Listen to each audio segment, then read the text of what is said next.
यहीं कहीं होंगे। तुम दोनों उस तरफ जाओ, तुम इस तरफ देखो, वहां पर, बाकी वहां जाओ।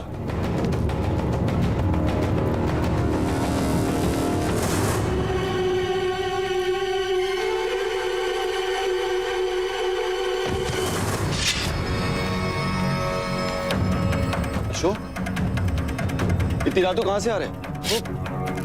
वो ये सब क्या हो रहा है आचार्य? वो तीनों जिन्हें विरोध के रूप में बंदी बनाया गया था, वो भाग गए। वो विद्रोही नहीं है आचार्य। मुझे ज्ञात है अशोक कि वो तुम्हारे मित्र हैं, पर एक प्रभारी राजा ने उन्हें विद्रोही घोषित किया है और उन्हें विद्रोही मानकर उन्हें ढूंढना मेरा दायित्व होता है। अशोक, मैं आशा करता हूं कि उनके भागने में तुम्हारी कोई सहभागिता नहीं है। नहीं, बिल्कुल नहीं। वो तीनों राजभवन के बंदीगृह से भागे, इसलिए अच्छा संदेश प्रसारित नहीं होता। मुझे उन्हें ढूंढना ही होगा।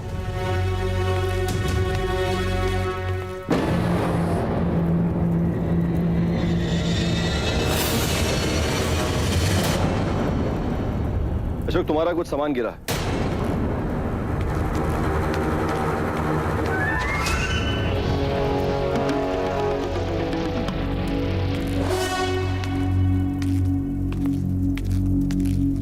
इतनी रात्रि में तुम यहाँ क्या कर रहे हो? जी आचार्य, मुझे पता चला कि वो तीनों भाग गए। मैं चलता हूँ। शुभ रात्रि।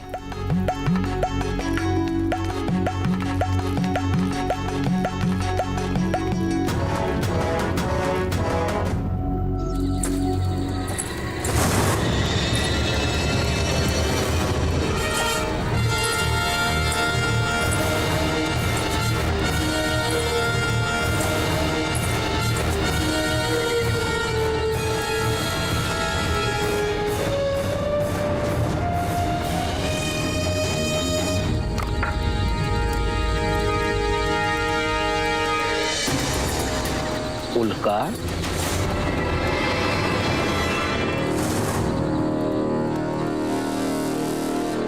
क्या कर रही हो?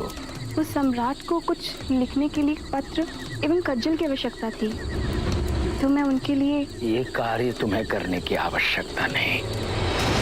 इस कार्य के लिए सम्राट के सेवक हैं। तुम अतिथि हो। सम्राट तो पृथ्वी पर ईश्वर के प्रतिनिधि हैं, और उनकी सेवा करना तो किसी भी मनुष्य के लिए सौभाग्य की बात है। लाओ, ये मुझे दो और जाकर विश्राम करो। जी।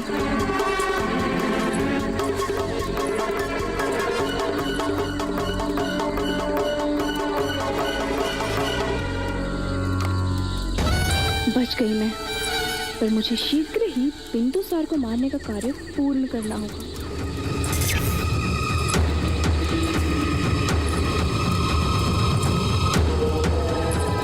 उल्का, ये अत्यंत दुर्लभ है, इसलिए अत्यंत मूल्यवान भी है। खास आपके लिए निकाली गई है सम्राट। किसी को भी सम्राट की उपस्थिति का भान नहीं होना चाहिए, समझे? सम्राट की उपस्थिति? कहाँ है सम्राट? यहाँ सम्राट नहीं है। लगता है आपसे कोई भूल हुई है। महोदय, मैं समझता हूँ कि सम्राट की सुरक्षा मेरी सुरक्षा से भी अधिक महत्वपूर्ण है। सम्राट यहाँ पधारे हैं, ये तो मेरा सौभाग्य है, और मुझे उनके सेवा का अवसर भी प्राप्त हुआ है। मेरा तो पूरा वंश ही धन्य हो गया।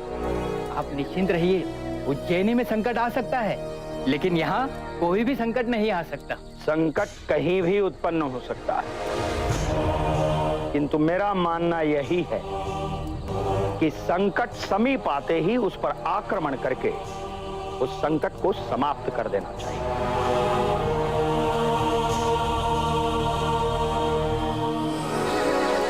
तुम यहाँ क्या कर रही हो? यहाँ तो सम्राट रुके हुए हैं। आपको अवश्य ही कोई भूल हुई है हमें पहचानने में। मैं अपने ही गांव के लोगों को पहचानने में भूल कैसे कर सकता हूँ? तुम उल्का ही हो। मानना पड़ेगा, बिल्कुल सही पहचाना। मैं यहाँ सम्राट की मुख्य सेविका का कार्य कर रही हूँ, इसलिए गोपनीयता बनाए रखना अनिवार्य है। क्या आप सम्राट की मुख्य सेविकाओं में से हैं? क्या आप मुझे सम्राट के दर्शन करवा सकती हैं? अवश्य।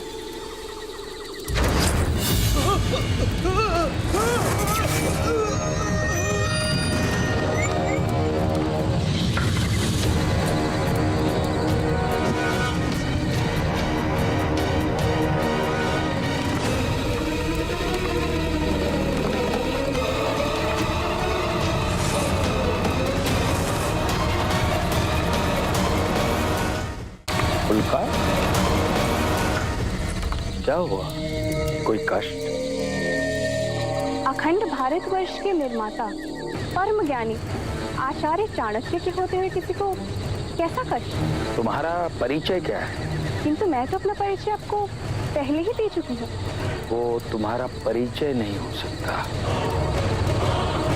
क्योंकि जिस प्रकार तुम सम्राट के समीप जाने का प्रयत्न कर रही हो, उससे किसी को भी तुम पर संदेह हो सकता है। सम्राट ने मुझे अपनी शरण में लेकर मेरे प्राणों की रक्षा की है। ये तो मेरे लिए ईश्वर के समान है, और अपने ईश्वर के समीप आना, उनकी सेवा करना, इसी को तो भक्ति कहते हैं ना आचार्य जी। तुम्हारी भक्ति पर मेरी दृष्टि रहेगी। आप अपनी कृपा दृष्टि बनाए रखिए। अवश्य।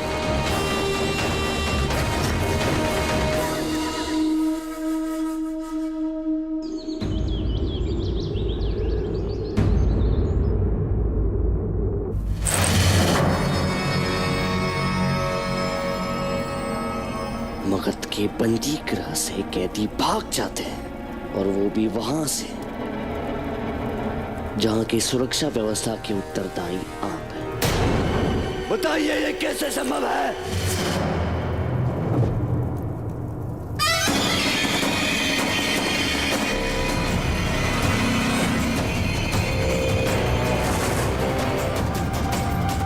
संभव तो है, किसी की सहायता से।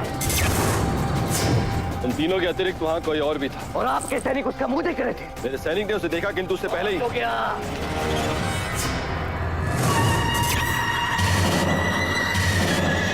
आप एक बात बताइए, मगध सेना में आए आपको कितने वर्ष हो चुके हैं? क्योंकि आपको अभी तक ये भी समझ में नहीं आया कि राजभवन की सुरक्षा व्यवस्था कैसे कड़ी की जाए।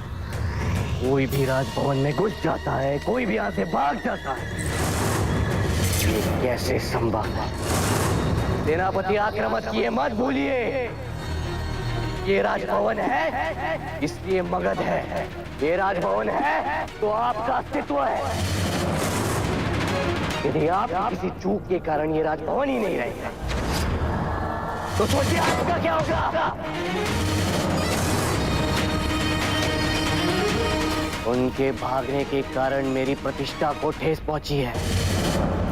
मैं प्रभारी राजा हूं, पर वो दिन दूर नहीं जब मैं केवल प्रभारी नहीं, राजा बनूंगा, मगध का सम्राट बनूंगा।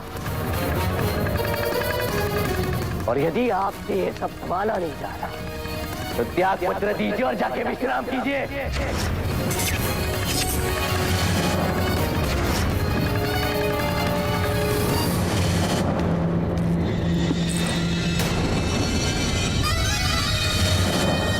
क्या हो, मेरी बातें चुभ रही हैं तो चुभने दीजिए, इसीलिए मैं कह रहा हूं जाइए।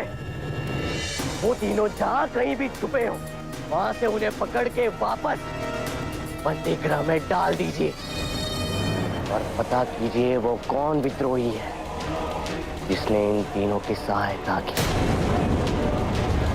भावी सम्राट की अपेक्षाएं पूरी कर सकते हैं आप? मुझे तो नहीं लग रहा। यदि मैं उन्हें ढूंढने में असफल रहा तो इस सेनापति पद से स्वयं त्याग पत्र दे दूंगा।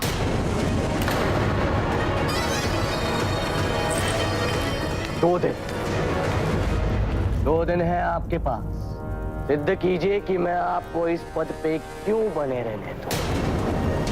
जाइए।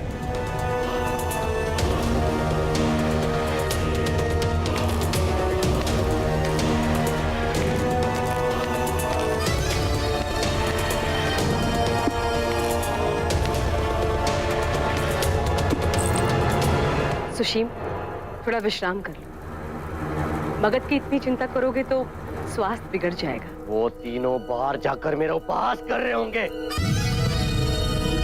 कैसे बंदी ग्रह तोड़कर उन्होंने प्रभारी राजा के मुंह पे तमाचा मारा।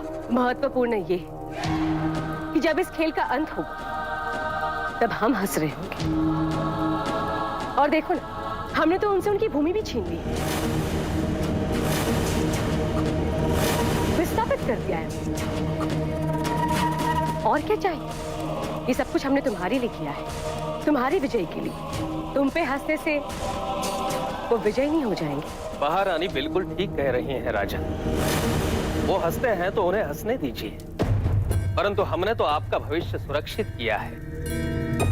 कल यदि सम्राट बिंदुसार आपको अपना उत्तराधिकारी घोषित नहीं भी करते, तो हमने भूमि अधिग्रहण द्वारा जो धनराशि संचित की है, उसका उपयोग कर हम बड़ी सरलता से हमारी सेना खड़ी करेंगे और उसकी सहायता से पाटलिपुत्र को छीन लेंगे।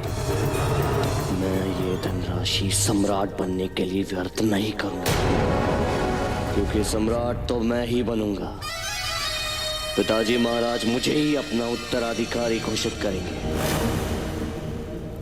मैं इस धन से जो सेना बनाऊंगा, उससे केवल मगध ही नहीं, सिकंदर की भांति पूरी संसार पर विजय प्राप्त करने के लिए उपयोग करूंगा।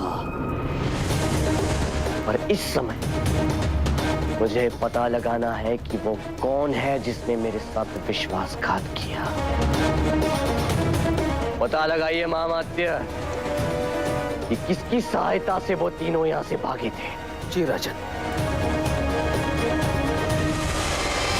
अशोक को बुलाइए।